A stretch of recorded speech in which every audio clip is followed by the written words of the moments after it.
RRB PO examination में अब सिर्फ और सिर्फ कुछ दिन बचे हैं आपके पास में, और पिछले साल के एग्जामिनेशन ने कैसा बिहेव किया था वो हम समझने की कोशिश करेंगे आज के सेशन में भी। और आज के सेशन में हम रीजनिंग को समझने की कोशिश करेंगे। लास्ट सेशन में मैंने आप सभी को क्वांट के बारे में बताया था और उसमें इतने सारे कमेंट्स थे आपके कि सर सेम आप रीजनिंग को भी थोड़ा सा बता दीजिए, ताकि रीजनिंग के लिए भी हम पहले से प्रिपेयर हो जाएं कि क्या हमें फेस करना पड़ सकता है एग्जामिनेशन में। तो आपने क्वांट वाला सेशन अगर नहीं देखा है तो लिंक आपको डिस्क्रिप्शन बॉक्स में मिलेगा, वो उस लिंक से जाके आप सारे के सारे सेशंस देख सकते हो। एंड चैनल पे बहुत सारी क्लासेस हो चुकी हैं और बहुत सारी अभी आने वाली है, तो नए हो तो चैनल को सब्सक्राइब जरूर से जरूर कर लीजिएगा। अब हम आ जाते हैं सीधा पिछले साल रीजनिंग ने कैसा बिहेव किया था आपके आरआरबी पीओ के पेपर में। कौन सा हिस्सा था एग्जामिनर ने जहां फोकस किया था ज्यादा आपको ट्रैप करने के लिए, कौन सा हिस्सा था जहां पे आप स्कोर कर सकते थे, और कौन सा हिस्सा था जो मॉडरेट लेवल का थोड़ा सा रखा गया था। तो कंप्लीट देखेंगे शुरू से लेकर लास्ट तक। अगर आपको सिर्फ टॉपिक्स चाहिए तो आप यहां से स्क्रीनशॉट लगा सकते हो। ये सारे के सारे टॉपिक्स जो हैं वो आपसे लास्ट ईयर एग्जामिनर ने पूछे थे 5 अगस्त को जो शिफ्ट हुई थी उसमें, चारों शिफ्ट के। लेकिन जैसे मैंने आप सभी को क्वांट को एकदम अलग अलग करके समझाया था, वैसे कोशिश करूंगा रीजनिंग में भी आप सभी की हेल्प कर पाऊं। तो रीजनिंग के 2 हिस्से करने होते हैं आप सभी को, हमेशा से ये डिस्कस किया है हमने कि रीजनिंग हमेशा और हमेशा 2 पार्ट में होता है। क्वांट के मैं 3 पार्ट करता हूं, जिसमें आपका पहला वन लाइनर्स, दूसरा अर्थमेटिक एंड तीसरा डीआई। यहां पे एक पजल वाला हिस्सा होता है, देन उसके बाद में बाकी सब मिसलेनियस टॉपिक्स होते हैं, एक एक नंबर के छोटे छोटे सवाल। तो पहले हम ये समझने की कोशिश करेंगे कि पजल्स ने कैसा बिहेव किया था आपके पेपर में।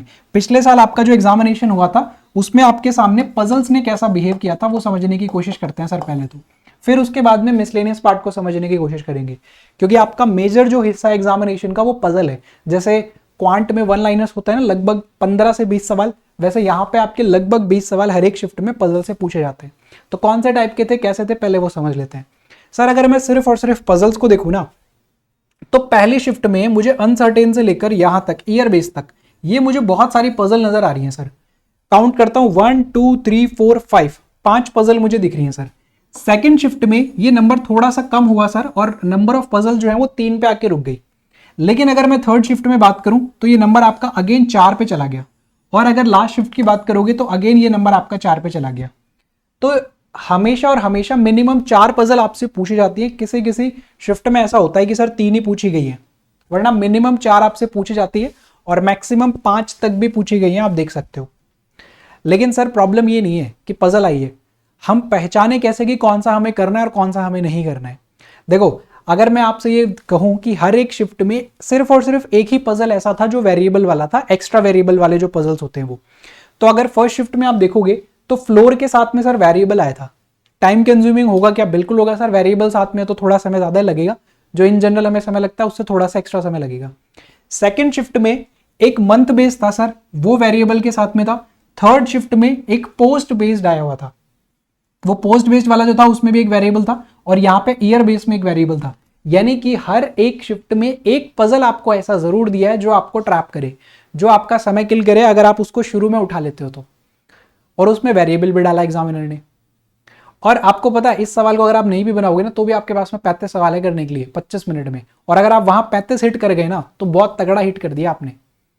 और समय बचता है तो वेरिएबल वाला भी बनाना है, लेकिन शुरुआत में वेरिएबल वाले को अवॉइड कर सकते हो, क्योंकि लास्ट ईयर 2023 में एक बच्चे का मुझे मैसेज आया था जो पूरे साल भर मेहनत कर रहा था, एग्जामिनेशन में जाके उसने वेरिएबल वाला पजल उठाया, वहां पे वो नहीं अटेम्प्ट कर पाया, उसे समय भी उसने खराब किया 4 से 5 मिनट, और कोई रिजल्ट नहीं निकला उसका वहां से, और उसके अटेम्प्ट काफी कम रह गए थे, और पूरे पेपर में बाकी कहीं पे वेरिएबल नहीं था। तो आप ये कर सकते हो कि सर पहले वेरिएबल वाले को मैं अवॉइड करूंगा, जैसे क्वांट में पहले वन लाइनर्स करने होते हैं ना, बाद में आप अर्थमेटिक और डीआईज करते हो, इसी तरीके से पहले यहाँ पे आप बाकी सबको अवॉइड करोगे। जैसे वेरिएबल वाले जितने भी पजल है उनको छोड़ दो, एक जरूर आएगा आपको ट्रैप करने के लिए, उसको छोड़ के बाकी 3 जो है आपके पास में वो आप बना सकते हो, वो आपको यहाँ पे बढ़िया स्कोर देगा।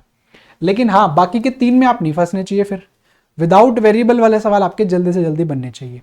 तो ये पहले से आपका माइंड बना लो कि पजल अगर मैं अटेम्प्ट कर रहा हूं तो पजल में एक वेरिएबल वाला आएगा जिसको मुझे स्किप करना है, बाकी जो पजल्स होंगे पहले मैं वो अटेम्प्ट करूंगा, फिर उसके बाद में मैं वेरिएबल वाला करूंगा अगर समय बचता है तो मुझे टारगेट करने हैं सर 15 सवाल। अगर आपके 20 सवाल आते हैं एग्जामिनेशन में तो 5 आएंगे वेरिएबल वाले, तो मैं 15 सवाल निकाल के ले जाऊं, बाकी के तीनों के तीनों पजल में बना लूं।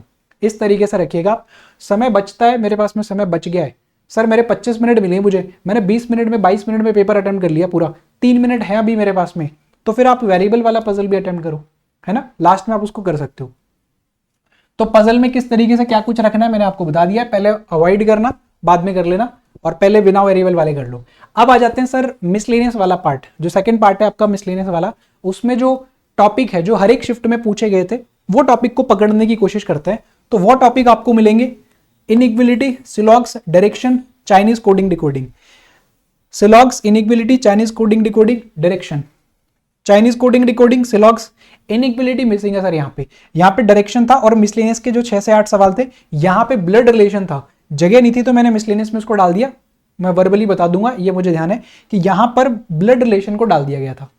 लास्ट शिफ्ट में आते हुए सर सिलॉग्स है, इनइक्विलिटी, डायरेक्शन है और ब्लड रिलेशन है, चाइनीज कोडिंग डिकोडिंग गायब हो गया। लेकिन हर एक शिफ्ट में जो कॉमन चीज है वो है सर सिलॉगिज्म एंड इनइक्विलिटी। और रीजनिंग में सबसे आसान पार्ट कौन सा होता है? इनइक्विलिटी का होता है सर। तो इनइक्विलिटी खत्म करना पजल्स करने के बाद में, देन उसके बाद में आप सिलॉग से भी सवाल निकालने की कोशिश करना। अच्छी बात यह है कि सर ये जो सिलॉग्स आए थे ना पिछले साल, ये सारे के सारे दो स्टेटमेंट वाले थे। 2 statement 2 conclusion, 2 statement 2 conclusion, 3 statement 2 conclusion, लगभग इसी तरीके के सवाल थे। ठीक है, 2 कंक्लूजन थे और स्टेटमेंट 2 से 3 हो रहे थे सर। स्टेटमेंट 2 से 3 हो रहे थे, लेकिन कंक्लूजन आपके 2 ही थे। तो बहुत डीप क्वेश्चंस नहीं है, बहुत हार्ड लेवल के क्वेश्चंस यहां नहीं पूछे जा रहे हैं, अच्छी बात है।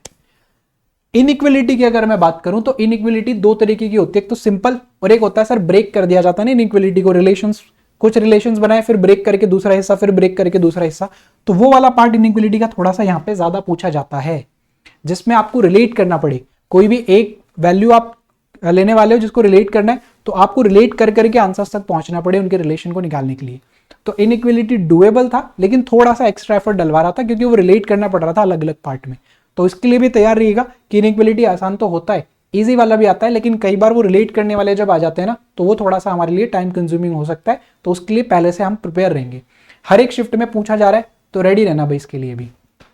देन उसके बाद में चाइनीज कोडिंग डिकोडिंग मुझे थोड़ा सा फेवरेट लग रहा है एग्जामिनर का। देखो चाइनीज कोडिंग डिकोडिंग पे वो पूरा का पूरा दिल बना के बैठे हुए हैं। तो इस साल भी हो सकता है सर चाइनीज कोडिंग डिकोडिंग। तो बेस्ट से बेस्ट अप्रोच जो आपने सीखी है चाइनीज कोडिंग डिकोडिंग की, फटाफट से 10 12 15 सवाल और लगाओ उसी के, बहुत क्विकली करने की कोशिश करो, है ना। बस इतना ध्यान रखना है। बाकी जो मिसलेनियस वाला पार्ट है, उस मिसलेनियस वाले पार्ट में एक एक नंबर के सवाल आते हैं। ऑड वन आउट के सवाल आ गए, उसके बाद में पेयर बनाने वाले सवाल आ गए, है ना, पेयर ढूंढने वाला सवाल आ गया। एक वहां पे आपको वर्ड दे दिया जाएगा, बोलेगा कितने पेयर बन रहे हैं अल्फाबेटिकल ऑर्डर में, उसी तरीके से। तो वो एक एक नंबर के सवाल होते हैं जो किसी को मिस नहीं करने होते हैं। तो वो तो मैं मान रहा हूं कि आप पूरे के पूरे अटेम्प्ट कर दोगे, अगर एक पजल आप मिस भी कर गए हो तो भी। और इन जनरल बच्चों का रीजनिंग में स्कोर हमेशा अच्छा ही होता है, क्वांट से हमेशा ज्यादा ही अटेम्प्ट होता है उनका, है ना। कई बार तो बच्चे 35 प्लस भी कराते हैं, पीओ के पेपर में भी 35 भी टच कर देते हैं बहुत आराम से। हालांकि इतना आसान नहीं है 35 टच करना, लेकिन कुछ बच्चे ऐसे होते हैं हर एक साल जो मिलते हैं जिन्होंने 35 भी टच किया हुआ होता है। तो आपको करना क्या है, सबसे पहले इस पूरे सेशन को देखने के बाद में क्या समझ में आया कि सर अगर पहले हम पजल बना रहे हैं तो पजल में वेरिएबल वाला पहले नहीं बनाएंगे, पहले जो विदाउट वेरिएबल वाले 15 सवाल है इनको टारगेट करेंगे सर हम। जब हमारे ये 15 वेरिएबल विदाउट वेरिएबल वाले सवाल बन गए हैं, पजल हमने तीनों सॉल्व कर लिए हैं, लगभग आपको 3 पजल बनाने में 10 मिनट का समय लग सकता है ना, क्योंकि पीओ की है तो इतनी आसान भी नहीं होगी। तो 3 मिनट के आसपास भी आप बनाओगे तो 10 मिनट के आसपास आपका समय जा चुका है। तो 10 मिनट में आपने 15 सवाल निकाले हैं, अच्छा है सर। 10 मिनट में 15, एक्स्ट्रा 10 मिनट और है अब आपके पास में। उन 10 मिनट में आप वेरिएबल वाले पजल, 15 मिनट और है। देखो मैं भी कहां फंस गया, 20 तो सर क्वांट में थी, रीजनिंग में तो 15 है इस बार। तो अगर आप 3 से 3.5 मिनट में बनाते हो तो 10 से 11 मिनट में आपने ये सवाल निकाल लिए सारे के सारे। अभी भी आपके पास में 14 से 15 मिनट है। और अब आप अगर एक सवाल 1 मिनट में करते हो, एक सवाल 1 मिनट में करते हो तो 15 सवाल लेके निकल जाओगे। जबकि आपका इनइक्विलिटी, सिलॉगिज्म ये 1-1 मिनट लेने वाले सवाल नहीं है। चाइनीज ये जो कोडिंग डिकोडिंग वाला सवाल है ना, ये शुरुआत में आपकी मान लीजिए डिकोडिंग में आपके 2 मिनट ले लिया, फिर उसके बाद में 1 मिनट में अगले 5 के 5 सवाल आप क्लिक कर जाओगे।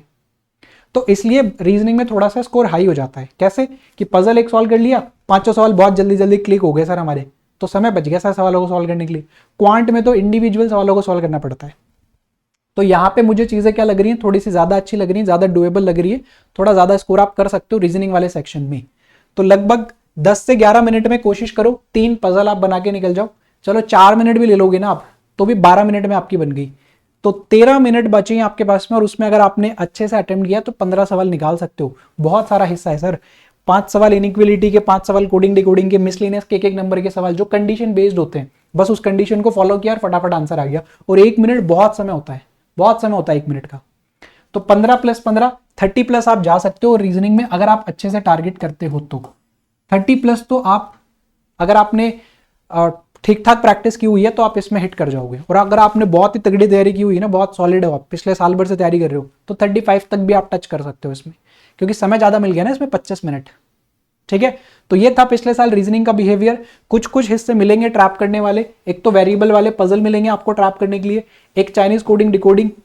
अगर आपको ट्रिक्स नहीं पता है तो ये थोड़ा ज्यादा समय आपका किल कर सकता है। मिसलिनियस में आपको बहुत ज्यादा ट्रैपिंग नहीं मिलती है क्योंकि 1-1 नंबर के सवाल होते हैं, लेकिन फिर भी कई बार थोड़े लेंदी क्वेश्चंस होते हैं, उसमें मत फंस जाना। स्पेलिंग वाले सवालों में मत फंस जाना कि 4 आपको यहाँ पे वर्ड्स दे दिए, 4 आपको लेटर्स दे दिए, मीनिंगफुल आपको वर्ड बताना है उसमें, तो वो सवाल थोड़े से ट्रैपिंग वाले हो जाते हैं जहाँ पे गड़बड़ ज़्यादा हो जाती है। तो बस इतना ही ध्यान रखना है रीजनिंग में। बाकी रीजनिंग का आपका स्कोर जो है वो क्वांट से ज़्यादा बेटर निकल के आता है हमेशा, और इस साल भी निकल के आएगा। तो क्वांट आपने कंप्लीट कर लिया है, रीजनिंग आपने कंप्लीट कर लिया है, समझ लिया है दोनों को कैसे बिहेव किया था पिछले साल। अब आप रेडी हो आपके एग्जामिनेशन के लिए। रेडी हो कि नहीं हो फटाफट से कमेंट सेक्शन में मुझे जरूर से जरूर बताओ। सेशन को लाइक कर दो फटाफट से, एंड हमारे इस चैनल पे आ जाओ आप। इस चैनल पे आपको ना काफी सारे सेशंस मिल जाएंगे, जैसे लास्ट सेशन मैंने आपको दिया था जिसमें हमने समझ लिया था पूरा का पूरा क्वांट का बिहेवियर पिछले साल का क्या कुछ था। ठीक है, तो लाइव सेक्शन पे आओगे तो आपको क्लासेस मिल जाएंगी।